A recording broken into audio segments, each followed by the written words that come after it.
সুপ্রিয় দর্শক বন্ধুরা আসসালামু আলাইকুম। আই হোপ সবাই ভালো আছেন। দর্শক বন্ধুরা আজকের এই ভিডিওতে বেসিক্যালি আমরা রিয়েলমির নতুন ডিভাইস রিয়েলমি P3 আলট্রা এই মোবাইল ফোনটিকে ফুল রিভিউ করার চেষ্টা করব। ভিউয়ার্স, এই স্মার্টফোনটি কিন্তু 19 তারিখে কিন্তু ইন্ডিয়ার বাজারে কিন্তু লঞ্চ করা হয়েছে, আপনারা অনেকেই জানেন, এবং এই ফোনটি কিন্তু খুব শীঘ্রই বাংলাদেশেও কিন্তু লঞ্চ করা হবে। ফোনটির হাইলাইটেড স্পেকস নিয়ে কথা বলতে গেলে ফোনটিতে ব্যবহার করা হয়েছে 6.83 ইঞ্চের ফুল এইচডি প্লাস রেজোলিউশনের অ্যামোলেড ডিসপ্লে, মিডিয়াটেক Dimensity 8350 এর একটি most gaming powerful chipset, 8GB র্যামের সাথে 128GB ইন্টারনাল স্টোরেজ ব্যাক সাইডে, 50 মেগাপিক্সেলের 4K ক্যামেরা সুবিধা, 6000 মিলিঅ্যাম্পিয়ার ম্যাসিভ ব্যাটারি সেটআপের সাথে থাকছে 80 ওয়াট ফাস্ট চার্জিং সুবিধা, আরো থাকছে উল্লেখযোগ্য ফিচার। তো Realme P3 ultra smartphone exactly আপনার জন্য কেমন হবে, ফোনটি বাংলাদেশে কবে আসবে, ফোনে গেমিং পারফরমেন্স কেমন হবে, সমস্ত কিছু আজকের এই ভিডিওতে আইডিয়া দেওয়ার চেষ্টা করবো। অবশ্যই ভিডিওটা আপনারা সম্পূর্ণ ওয়াচ করবেন। ভিডিও শুরু করার আগে আপনি যদি এখনো পর্যন্ত আমাদের পরিবারের সদস্য না হয়ে থাকেন তো সাবস্ক্রাইব করে বেল আইকনটি অল সেট করবেন পরবর্তী প্রত্যেকটা ভিডিওর আপডেট সবার আগে পাওয়ার জন্য। চলুন তাহলে শুরু করে দিই আমাদের আজকের ভিডিও। ফার্স্ট অফ অল স্মার্টফোনকে আনবক্স করলে আমাদের চোখে পড়বে কাঙ্ক্ষিত স্মার্টফোনটি, কিছু user manual papers,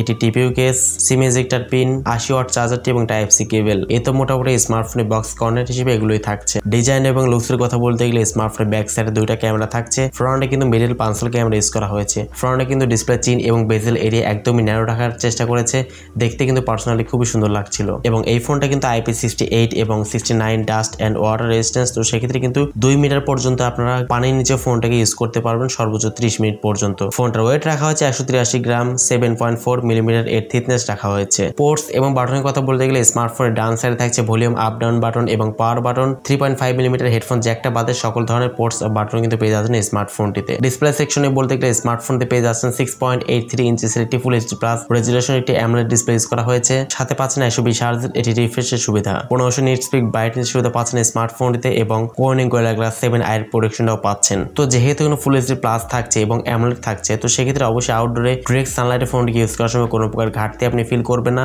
brightness, sharpness, contrast মোটামুটি ব্যালেন্স ছিল। 1500 নিট স্পিড ব্রাইটনেসের সুবিধা দেওয়াতে একদম সরাসরি সূর্যের আলোতেও কিন্তু খুবই সুন্দরভাবে কিন্তু ডিসপ্লে ভিডিওগুলো উপভোগ করা যাচ্ছিল। পারফরম্যান্স সেকশনে কথা বলতে গেলে ফোনতে পাচ্ছেন অ্যান্ড্রয়েড 15 এর সুবিধা, রিয়েলমি UI 6.0 ইউজ করা হয়েছে, মিডিয়াটেক Dimensity 8350 আলট্রা এর 84 nm ফেব্রিকেশনে বিল্ড করা একটি গেমিং চিপসেট ইউজ করা হয়েছে এবং জিপিইউ হচ্ছে Mali G615। মিডিয়াটেক Dimensity 8350 এটি কিন্তু মোটামুটি পাওয়ারফুল এবং 5G এটি চিপসেট, যারা PUBG, Free Fire, Call of Duty, Asphalt 9 এর মতো ভারী ভারী গেমসগুলো ল্যাগ ফ্রিতে খেলতে চান তারা কিন্তু অনায়াসে স্মার্টফোনে দেখতে পারেন, কেননা এই স্মার্টফোন কিন্তু গেমারদেরকে টার্গেট করে কিন্তু আসছে। এবং এই প্রসেসরটা কিন্তু আমরা AnTuTu স্কোর চেক করেছি, বেঞ্চমার্কে 1,38,000 সামথিং স্কোর করেছে এবং গিগ বেঞ্চে সিঙ্গেল করে স্কোর করেছে 1332 এবং মালিক করে স্কোর করেছে 4088 মতো। এবং এই প্রসেসরটা সম্পর্কিত বিস্তারিত তথ্য কিন্তু আপনারা ডিসপ্লেতে দেখতে পাচ্ছেন। এই স্মার্টফোনটা আপনারা মূলত পেয়ে যাবেন 3টা র্যাম ভেরিয়েন্ট, সেটা হচ্ছে 8GB RAM, 128GB internal storage, 8GB RAM, 256GB internal storage এবং 12GB RAM, 256GB internal storage.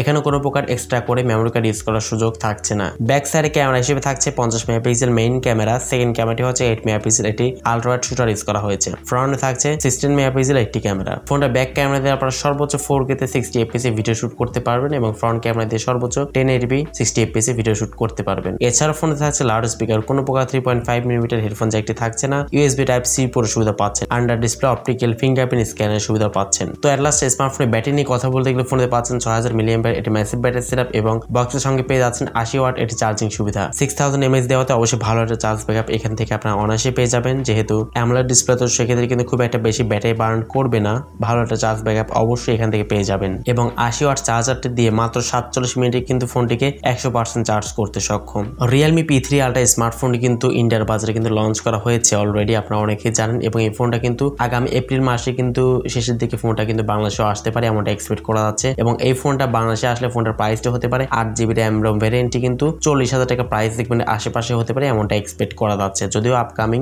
এই প্রাইস সেগমেন্টের আশেপাশেই ফোনটা লঞ্চ হতে পারে। তো এই প্রাইস সেগমেন্টের ফোনটার কনফিগারেশন আপনার কাছে কেমন লাগলো কমেন্ট সেকশনে আপনার মতামত জানাতে একদমই ভুলবেন না। তো আজকের মতো এই পর্যন্ত, আল্লাহ হাফেজ, আসসালামু আলাইকুম ওয়া রাহমাতুল্লাহ।